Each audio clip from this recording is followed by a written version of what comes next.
Bahujan Samaj party की 2 rally से हरियाणा विधानसभा का चुनाव का माहौल पूरी तरह बदल गया है। विरोधी दलों का समीकरण गड़बड़ाने लगा है। रैली में आई भीड़ को देखकर कहा जा सकता है कि बहुजन समाज पार्टी और इंडियन नेशनल लोकदल ने जनता के बीच में कहीं न कहीं अपनी पैठ बनाने में कामयाब होता दिखाई दे रही है और लोगों का कहीं न कहीं कहना है कि इनेलो गठबंधन और बसपा इस बार के हरियाणा चुनाव में कमाल कर सकता है। भाजपा जहां 10 साल की एंटी इनकमेंसी झेल रही है, वहीं कांग्रेस अब गुटबाजी के कारण 3 धड़ों में बटी हुई है।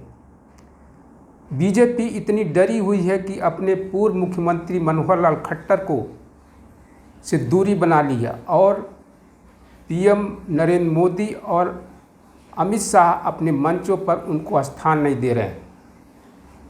बीजेपी से हरियाणा का किसान इतना नाराज़ है कि जब बीजेपी की सरकार वहाँ पर थी तो किसानों के साथ आंदोलन के समय जो व्यवहार किसानों के साथ बीजेपी सरकार ने किया था, उससे काफ़ी नाराज़ नज़र आ रहे हैं।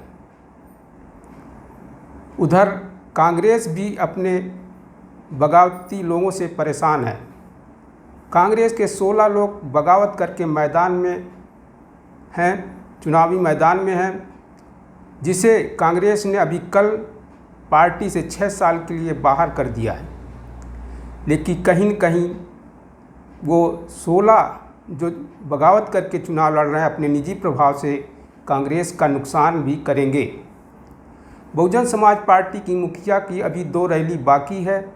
असंध में जो करनाल ज़िले में आती है और दूसरी जगाधरी में जो यमुनानगर ज़िले में आता है। असंध में बहुजन समाज पार्टी ने 2014 के विधानसभा चुनाव में जीत दर्ज की थी और 2019 में दूसरे स्थान पर थी। वहीं जगाधरी में भी बहुजन समाज पार्टी ने 47,000 वोट प्राप्त किए थे। इस तरह दोनों सीटें बहुजन समाज पार्टी के लिए बहुत महत्वपूर्ण है। बसपा प्रमुख बहन मायावती अपनी रैलियों में कांग्रेस और भाजपा पर जमकर बरस रही हैं। उनका कहना है कि बीजेपी और कांग्रेस तथा अन्य पार्टियां SC/ST के आरक्षण को खत्म करना चाहती हैं, जो बाबा साहब के अथक प्रयासों से SC/ST समाज को मिला था। आरक्षण वर्गीकरण के बाद भाजपा न तो संशोधन विधेयक ला रही है और न ही विपक्ष उसके ऊपर दबाव बना रहा है कि भाजपा संशोधन विधेयक लाए। इस तरह से बहुजन समाज पार्टी कांग्रेस और बीजेपी तथा अन्य पार्टियों पर आरक्षण का ख़त्म करने का आरोप लगा करके दलित समूह को अपनी तरफ जोड़ना चाहती है। वहीं अभय चौटाला की इंडियन नेशनल लोकदल पिछले कुछ वर्षों में पारिवारिक विघटन के कारण कुछ कमज़ोर हो गई थी। इंडियन नेशनल लोकदल से दुष्यंत चौटाला अलग होकर के अपनी पार्टी जननायक जनता पार्टी बना लिए थे, जो पिछले चुनाव में 10 सीटें प्राप्त किए थे। लेकिन वो भाजपा के साथ सरकार में रहे और उप मुख्यमंत्री रहे। किसानों आंदोलन के दौरान वह चुप रहे, जिसके कारण वहाँ के किसान जो खासकर जाट वर्ग से आते हैं, वो उनसे काफ़ी नाराज़ हैं और इस बार वह इंडियन नेशनल लोकदल अभय चौटाला के साथ जुड़े हुए हैं।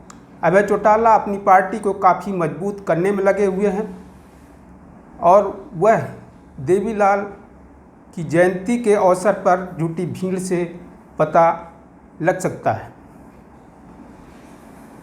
दोनों पार्टियां, इंडियन नेशनल लोकदल और बसपा, दोनों पार्टियां अपने पुराने और नए वोटरों को आकर्षित करके जीत हासिल करना चाहती हैं, लेकिन यह तो 8 अक्टूबर को साफ हो पाएगा जब मतगणना हो जाएगी।